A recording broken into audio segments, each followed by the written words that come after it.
나의 희생에 대한 가치로 보는 거예요. 내가 희생해도 국민들이 좋은 세상에 산다라는 것에 나는 만족한다. 반갑습니다. 김영희TV입니다. 윤석열 대통령이 오늘 20일 내란 혐의 첫 형사재판 출석을 하셨습니다. 변호인단의 발표가 있었습니다. 서울중앙지법 형사합의 25부 지귀한 부장판사가 오늘 오전 10시부터 윤석열 대통령의 첫 공판기일을 열었습니다. 이 공판 준비기일이 뭐냐면요. 본격적인 재판 시작에 앞서 사건의 쟁점과 증거를 정리하는 절차. 사실 긴장감이 감도는 상황이죠. 정식 공판기일과 다르게 이 피고인의 출석 의무가 없습니다. 그러니까 윤석열 대통령이 출석할 의무는 없으나 지금 윤석열 대통령께서 헌법재판소의 탄핵심판에 직접 참석하시는 거와 마찬가지로 모든 것에 집중하겠다. 내가 나서서 싸우겠다라는 의지를 강력하게 표명하고 있습니다. 첫 재판에서 다툴 게 비상계엄에 대해서 정당한 통치였다라는 것을 다투겠죠. 그러나 검찰은 내란죄에 집중한 그 단어에 집중한 단어 뜻의 해석에 집중한 국헌문란 목적이 인정된다. 비상계엄은 위헌이다 위법이다 라고 적극적으로 반박할 전망입니다. 일단은 윤석열 대통령에 대한 구속 취소 신문에 직접 나서신다라는데 이 구속 취소에 대해서도 챗GPT에 한번 물어봤고요. 오늘 이 전체적인 흐름에 대해서 한번 정리해 보도록 하겠습니다. 구독과 좋아요 버튼 꼭 눌러주시고요. 끝까지 시청 부탁드리겠습니다. 아직도 김영희TV를 구독하지 않으신 분들은 구독과 알림 설정 부탁드리겠습니다. 큰 힘이 되고 있습니다. 자, 그렇습니다. 이제 국민들이 대부분 인정했죠. 대한민국 국민들 50%가 넘게 윤석열 대통령에 대한 탄핵은 안 된다. 반대한다라는 건 비상계엄이 정당한 대통령의 통치행위였다. 고도의 통치행위였다. 라는 것을 인정했기 때문이다. 라는 건데요. 이 부분에 대해서 이야기를 좀 펼쳐내야죠. 내란죄가 성립하지 않는다. 국헌문란, 국토참절, 그리고 권력을 찬탈하기 위해서 최고 권력자가 어떤 권력을 찬탈하기 위해서 내란을 일으켰을까? 하나님의 권력? 말도 안 되는 걸 가지고 내란죄 프레임을 씌워서 탄핵에 이끌었고 탄핵 심판에 가서는 내란죄를 쏙 뺐다라는 것 이것부터 사실 그 윤석열 대통령 탄핵은 각하되어야 함에도 그들은 마치 짜놓은 판에서 움직이려는 발악을 하고 있는 거죠. 이 국헌문란의 목적이 인정된다라는 건 검찰이 지금 주장을 하고 있지만 적극적으로 반박을 해봤자 이미 드러난 상황들이 있죠. 이미 곽정근의 증언은 민주당의 회유로 인한 가스라이팅으로 인한 그 오염된 진술이다라는 것이 들통이 난 상황. 홍장훈의 체포자 메모 그것 또한 마찬가지로 가짜일 가능성이 농후하다라는 게 CCTV로 거짓으로 드러난 상황. 이런 위법적이고 거짓 이제 드러난 거 이런 것들이 증거로 채택되지 않음에도 이제 헌재는 그거 이제 지푸라기 잡는 거 식으로 이제 다 쓰레기 같은 거 다 끌고 와가지고 뭔가 답을 내겠다. 지금 대한민국에 미쳐가는 거죠.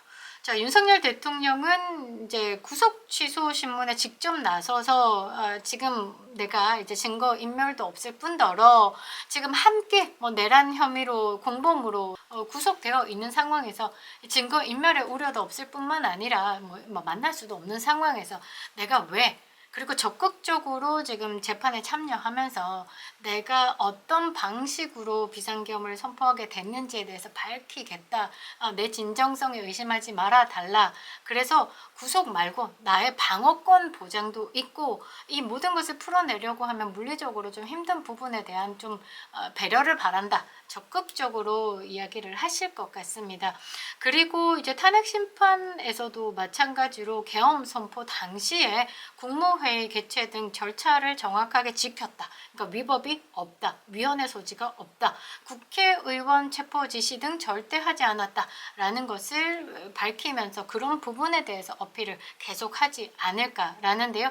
이날 재판이요. 윤석열 사건보다 먼저 진행되고 있는 김용현 전 국방부 장관, 조지호 경찰청장, 김봉식 전 서울경찰청장 등 공판과 병합 심리 여부에 대해서 논의될 수도 있다라고 합니다.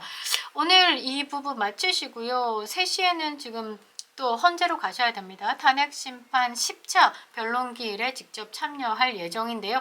오늘은 사실 뭐라고 해야 되나? 윤석열 대통령의 불리한 진술을 하는 사람들 죄다 끌어모아놨습니다. 한덕수 국무총리 역시 전라도였습니다. 그리고 홍장원 전 국가정보원 1차장 또 나왔습니다. 왜냐? 이제 윤석열 변호인 측에서는 이 홍장원의 체포자 메모를 흔들었잖아요. 이제 거짓이다라는 게 CCTV로 밝혀진 상황, 조태영 국정원장의 입으로도 밝혀진 상황, 이 부분에 대해서 한번 쐐기받기가 들어갈 것 같고요. 조지호 경찰청장 같은 경우도 지금 MBC가 집중적으로 다루고 있죠. 6번의 통화. 근데 통화 내용에 체포 지시는 없습니다. 그리고 조지호 경찰청장 같은 경우 혈액암 투병 중이시죠. 검찰의 무리한 압박 수사가 있었다라는 부분을 조금 더 띄울 것 같습니다. 제가 볼 때는 13일에 걸쳐가지고 8번을 이 조지호 경찰청장이 있는 입원실에 찾아와서 신문을 했다? 조서를 썼다? 그런데 그게 입원실이고 밀실이고 이 조지호 경찰청장이 계속 뚜렷한 정신이 있는 게 아니라 굉장히 이제 암이잖아요. 피곤하고 치료받고 있는 상황에서 중간중간에 이제 기력이 떨어지기도 하고 중간중간에 정신이 혼미해져서 잠시 기억을 잃기도 한다라고 합니다. 그런 상황에서 13일 동안 몰아치듯 8번을 조사를 했다. 이 조서가 과연 깔끔할까? 전혀 이 검찰의 사심이나 생각이 반영되지 않았을까? 저는 아니다라고 봅니다. 매우 에세이지 않을까 이런 생각도 해보는데요. 그간 엇갈렸던 증인들 진술, 사실관계를 최종적으로 정리한 뒤에 변론 마무리 들어갈 것 같습니다. 왜냐하면 헌재가 오늘 끝으로 추가 증인 신문 변론기일을 지정하지 않았습니다. 더 지정할 수도 있겠지만 지금 하는 꼬라지를 딱 보니까 오늘로 마무리 짓지 않을까. 근데 되게 불편한 게요. 박근혜 전 대통령은 준비만 3회 그리고 17회에 걸쳐서 이 탄핵 심판을 했습니다. 총 토탈 20회를 했다라고 보면 윤석열 대통령 경우 반토막이다라는 거죠. 굉장히 이 부분에 대해서 답답을 하지만 이미 탄핵 기각에 대해서 사인들이 올라왔기 때문에 일단 3월 중순에 윤석열 대통령의 답이 나올 것으로 보이는데요. 이 오늘 다툴 10시에 지금 다투고 있습니다. 지금 57분이니까 이제 기싸움은 이제 시작됐다라고 봐야 되겠죠. 윤석열 대통령 변호인단이 들어가기 전에 이제 도착을 한 34분에 해가지고 기자들 앞에 섰습니다. 공식적 입장을 표명했는데요. 아직 기록 복사가 안 되어가지고 공판 준비 기일에 대한 충분한 준비가 안 된 상태다. 이 부분에 대한 아쉬움. 그러나 구속 취소 청구의 신문에 충실히 임하려고 한다. 이 13인의 변호인단이 지금 굉장히 에너지를 짜고 있습니다. 이거는 정신력이 버텨주기 때문에 가능한 것이지 않을까 이런 생각을 해보는데요. 윤곽근 변호사가요. 윤석열 대통령에 대한 구속 사유가 이미 내란 수괴라는 혐의 자체가 소멸이 되지 않았냐. 헌법재판소에서도 내란죄에 대해서 처리하지 않았냐. 그러니까 지금 현재 불법 구금 상태다라는 건 너무너무나 명백하다. 더더군다나 숫자까지도 잘못해가지고. 그러니까 지금 윤석열 대통령을 감금하고 있는 거죠. 정치적인 판단으로 인해서. 재판장께서 현명한 결정을 하실 것으로 보고 이에 기대하고 있다라고 말했습니다.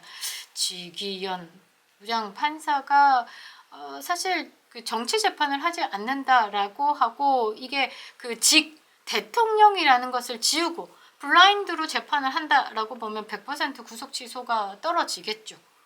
그러니까 이 천칭을 들고 이 눈을 가리는 딕해는 왜일까?